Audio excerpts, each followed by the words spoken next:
My next guest is here for her first visit on this show. She is probably one of the most intense, outspoken, perhaps one of the most intellectual voices in America today. Her books, The Fountainhead, which was made into a motion picture, and Atlas Shrugged, have sold millions of copies. And some people say that her objectivist newsletter is one of the more vital publications in the world today.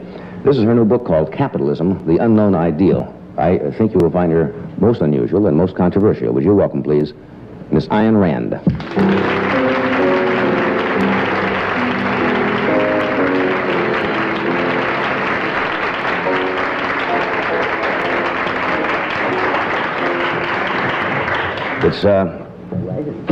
It's indeed a pleasure to have you with us tonight. I'm delighted to be here. I know that you probably don't appear on many shows of this nature. It's kind of a crazy entertainment show generally, although we do like to sit down occasionally and get some views of people that are important in the world today. Well, I don't disapprove of entertainment. In fact, I've been watching you many times. I'm very, very happy. We'll talk about this later on. I know it's very difficult to state any philosophical principles like objectivism in a short period of time or to condense it, but can you give us some basic idea of objectivism and the principles of philosophy that you believe in? All right, now I'll make it very brief with the understanding that anyone who really is interested would look it up in my books, particularly in Atlas Shrugged, because otherwise I can't give long discourse and proof here. So just as mentioning the highlights, the basic principle of objectivism is that man must be guided exclusively by reason. Reason is the faculty that identifies and integrates the material provided by his senses. That's a formal definition. That reason is man's only tool of knowledge, his only guide to action, and his only guide to the choice of values. As a consequence of that, man's proper ethics, or morality, is a morality of rational self-interest, which means that every man has a right to exist for his own sake, and he must not sacrifice himself to others or sacrifice others to himself. That the achievement of his own rational happiness is the highest moral purpose of his life. As a consequence of that, the only political system which expresses this morality is the system of laissez-faire capitalism, by which I mean full, unregulated, uncontrolled capitalism, a system based on the recognition of individual rights, including property rights, in which all property is owned by private individuals. The principle which ties morality to politics is the principle that no man has the right to initiate physical force, violence, compulsion against other men. Men have certainly the right of self-defense, but no man, no group of men, that includes the government, has the right to initiate force and to force a man to act against his own judgment. Now, this is the essence of the philosophy, but if you want me to illustrate what it means that very beautiful song which we just heard, which was sung magnificently, only in reverse. It means that man, if he chooses his ideals rationally, can and must achieve them. Here on earth, in reality, that there are no unreachable heights for men, there are no unrightable goals, wrongs. In other words, I approve enormously of that which makes people like the song, but I don't approve of its content. I say man can be happy, can achieve the ideal here and on earth. Things with Mr. Rand tonight. Your objectivism is, in a way, of course, why there's so much controversy, is that it is almost contrary to, I guess, the cultural beliefs as people have been brought up, true, as to sacrifice the good of your fellow men and not to have the self-egoism and self-sacrifice, as you call it. Not almost contrary, the exact opposite. And you're saying that man should first serve his own self-interests and be interested in himself first. I wouldn't say first. I would say only. But you would have to explain this.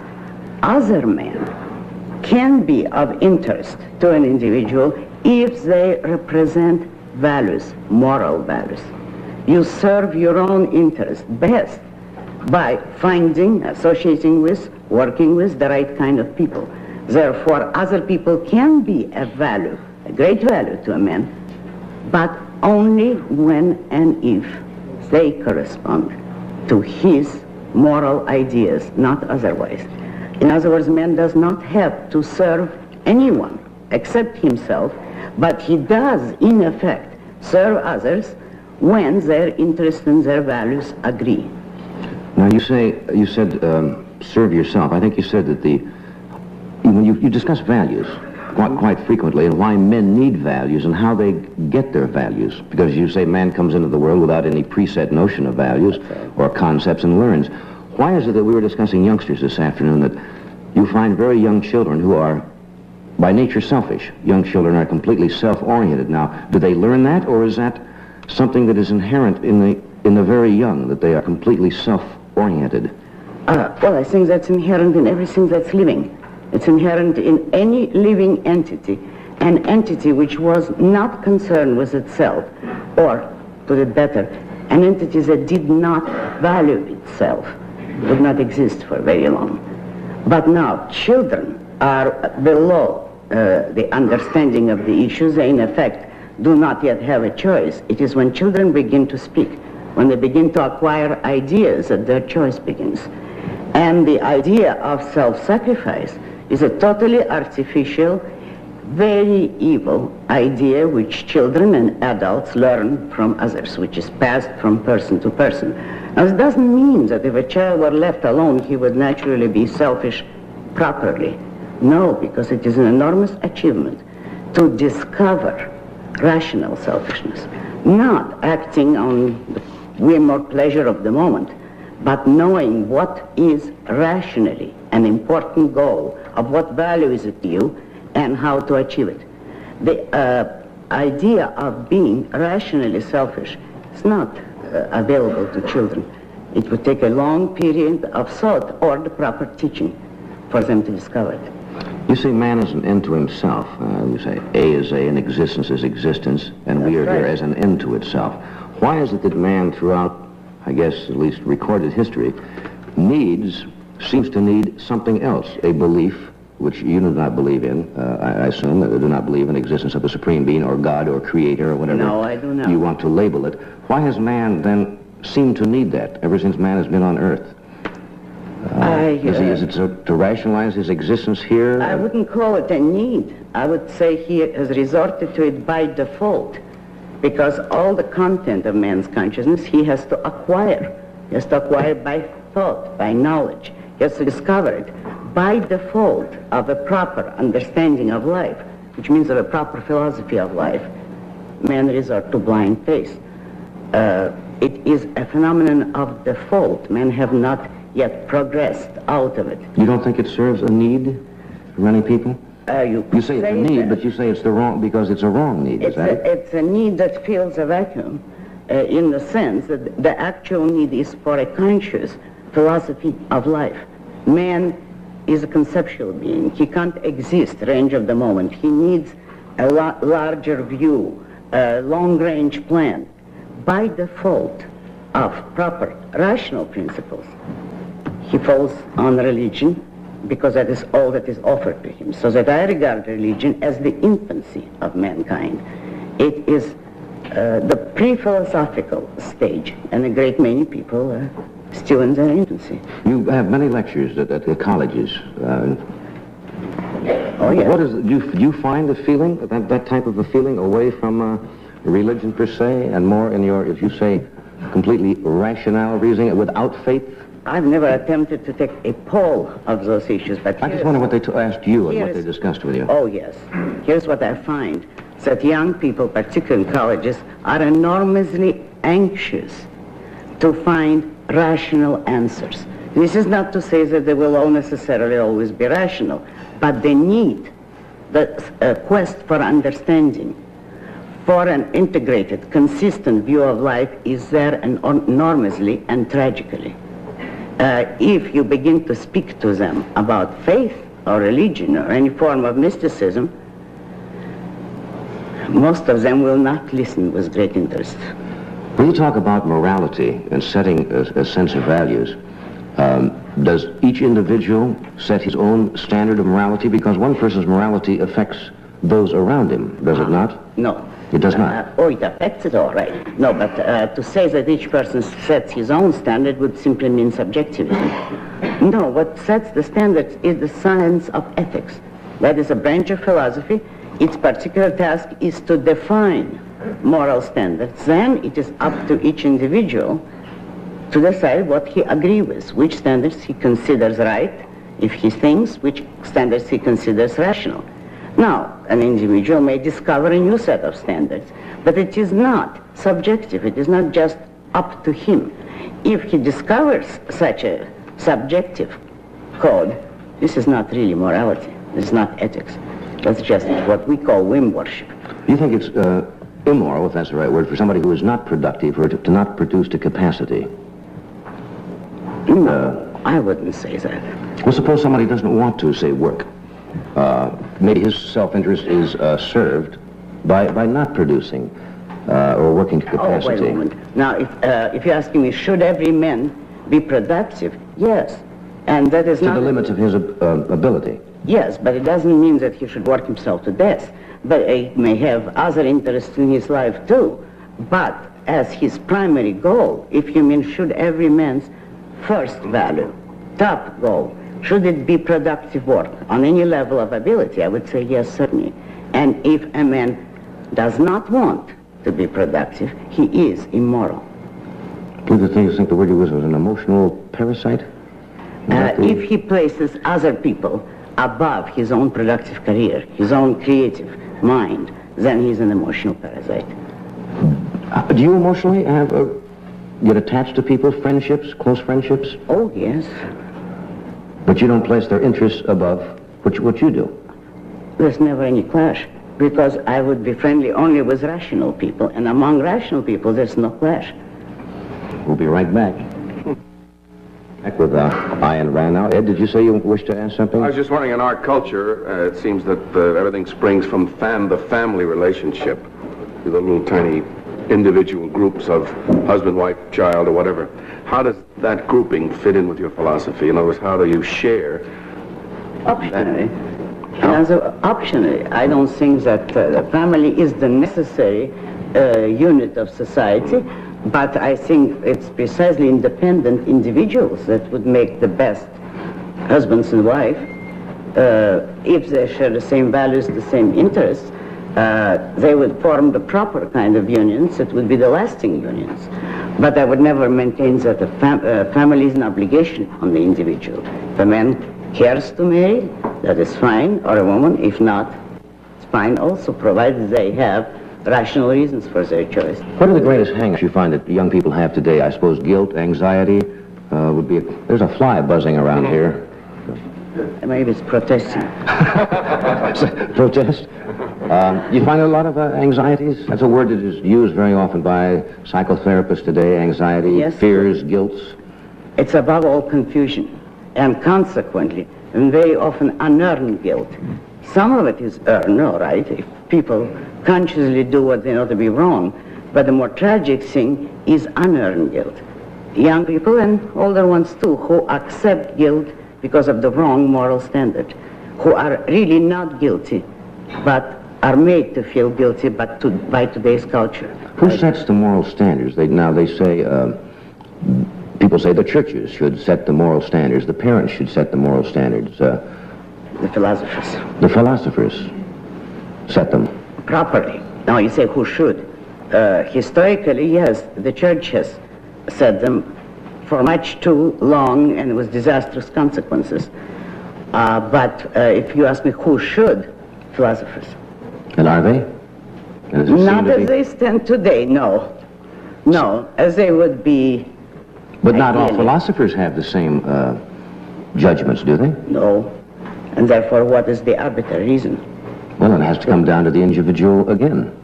Each individual has to decide what he concludes is right. But then, how will determine who is objectively right? the one who can prove his case, the one who can prove the kind of code of morality he advocates without any contradictions. I read an article of yours recently. Someone sent it to me about, you were talking about the draft, freedom, and the war, and etc. About that a country should not require or has no right to require of an individual, I may be not having the context quite right, to serve in a... You said it a while ago that if a country is attacked, people defend and will fight. But you didn't think it was right for a country to demand of its citizens. A conscripted army was not a good idea. No, it is a very immoral idea. It is unconstitutional.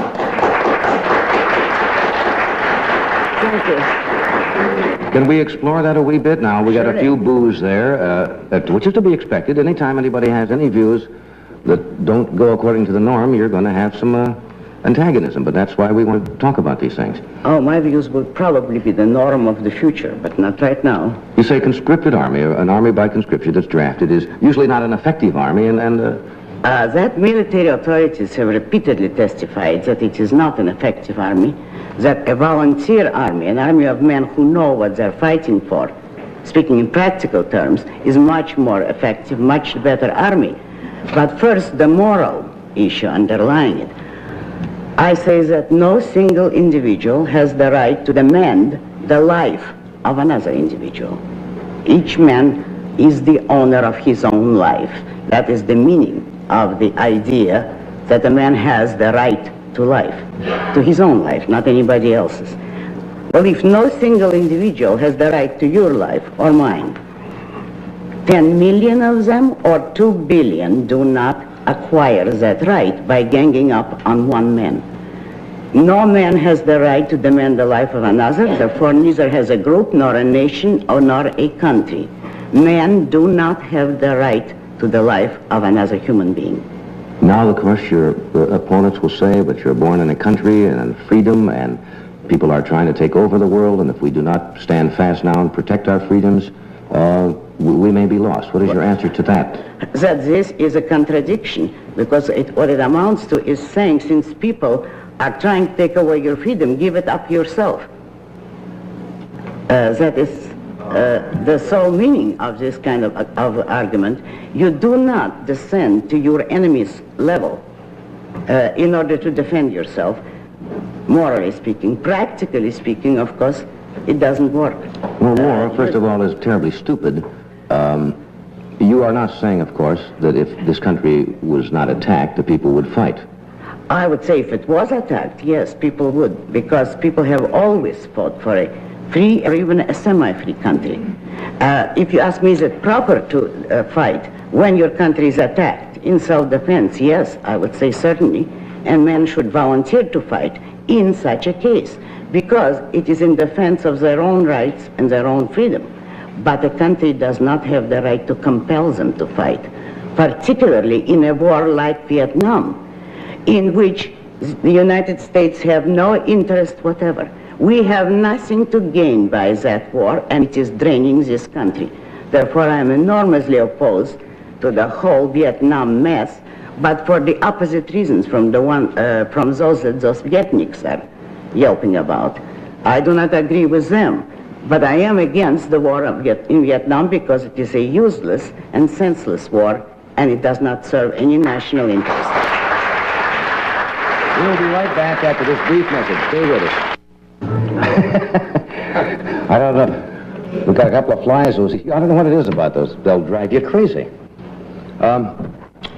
What would you like to discuss? There's so many questions. Obviously, we're talking about the war. It becomes an emotional tug of war with many people, doesn't it? Because you hear the words patriotism, freedom, communist enslavement, and do you think sometimes people get emotionally involved in it rather than rationally exploring it? Today, yes. But that is the whole trend of today's culture, is that people act on the direction of their emotions. What is your answer to the people who say if we do not stay fast in Vietnam and we leave, that all of Asia will follow and eventually we will be fighting the war in the United States? I would say Asia is not the place to start opposing communism. I would say we have given up so much in Europe. where if you want to defend civilization, I say if, that's the place to begin. But strictly speaking, if we wanted to save the world from communism, it's not necessary to go to war. All what we have to do is stop helping them economically, stop building bridges to them, which have supported them for 50 years now. That country would collapse of its own evil if the semi-free world did not constantly help them. Now, you were born in Russia. Yes. You were born in now Leningrad, St. Petersburg, right. Then at the time. Obviously, you were tremendously opposed to communism, and it's what it stands for. Not for that reason. But not for that reason. No. Because of the evil of... Of the idea of communism, I've never been particularly patriotic about Russia, because I was very young at the time of the revolution. I was 12. But the whole Russian culture, I am opposed to it. It is a mystical culture. All that I like about Russia is some of her writers and some of her music, but that's about all. I am much more American in fundamental principles than I'm Russian. You think it is possible to live, now we have existed fairly well with Yugoslavia and some of the other countries who are communistic without too much problem. Do you think it's possible in the long run to coexist with a communist China? This seems to be the big fight of the Western world, is the containment of communist China. A free country can coexist with anyone, and incidentally free the rest of the world. By example, if it is free itself and if it has a firm domestic and foreign policy. Remember that the United States destroyed tyranny, serfdom, and slavery all over the world, not by fighting wars, by example, by free trade. A free country destroys barriers gradually, but for that you need a proper political philosophy.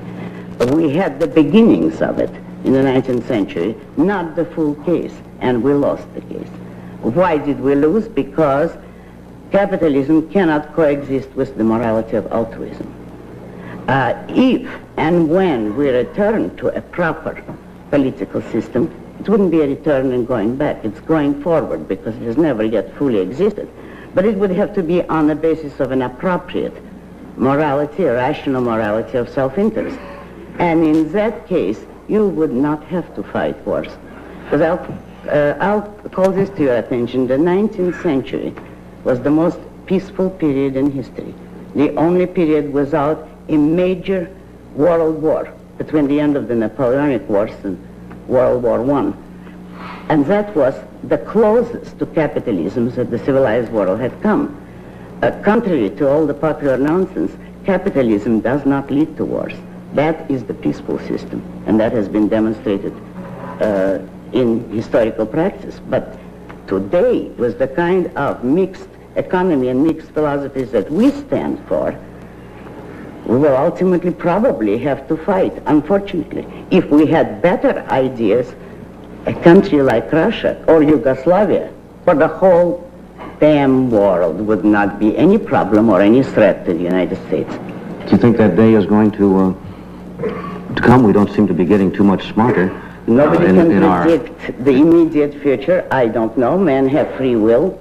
It is possible. I don't see any large-scale sign of it yet, but on the other hand, America is the one country which could not collapse to statism. It's contrary to this whole past and all its basic premises, whereas Europe always was statist. I don't believe that America could go statist, though what kind of trouble we would get into on the way to liberation, I don't know. Thank you. We're going to take station identification. We'll be right back.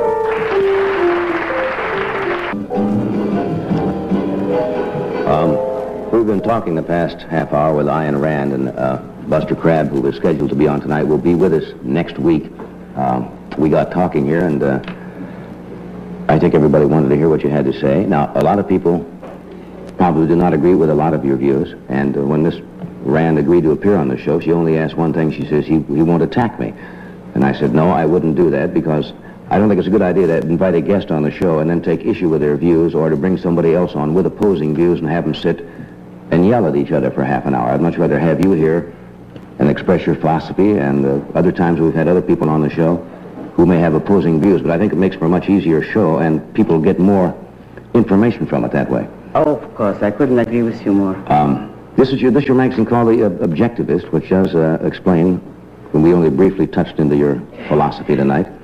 If anyone wants full proof or greater discussion, this is where they will find it, in the magazine of which I am co-editor with Nathaniel Brandon, The Objectivist. Why is it that people, we talked about, you said you were an atheist, and why does that word bring up such violent reaction from people? I think mainly by surprise. You say, I'm an atheist and I don't believe in a creator, and they're not quite willing to... I've never found many people who did believe in God, but the idea of declaring yourself to be an atheist frightens them. Really, that's going on record, huh? That's my impression of people. That always reminds... Also, I must say, I don't associate with religious people. Not too much. Really? Well, not intimately, therefore I would not know what... Do you find some religious people who are intellectual? Oh, yes. Oh, yes. It's perfectly compatible to be intellectual and still believe in supreme being, isn't it? Perfectly compatible? No. It's not Some perfectly people compatible. combine it. All right, That way. Ian, thank you so much for being with us tonight. Thank you. We'll see you on Monday.